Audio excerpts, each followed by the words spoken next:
தருமபுரி அரசு மருத்துவமனையில் பச்சிளம் குழந்தைகள் உயிரிழந்தது தொடர்பாக அமைச்சர்கள் ஆய்வு நடத்தினர்.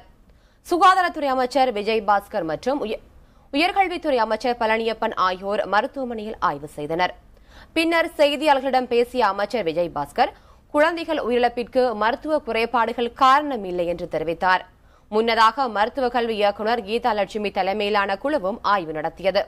இந்த மருத்துவமனையில் பல்வேறு உடல்நலக் குறைபாடுகளுக்கு சிகிச்சை பெற்று வந்த குழந்தைகளில் கடந்த 14 மற்றும் 15ஆம் தேதிகளில் 6 குழந்தைகளும், நேற்று முன்தினம் 5 பச்சிளம் குழந்தைகளும் உயிரிழந்தன.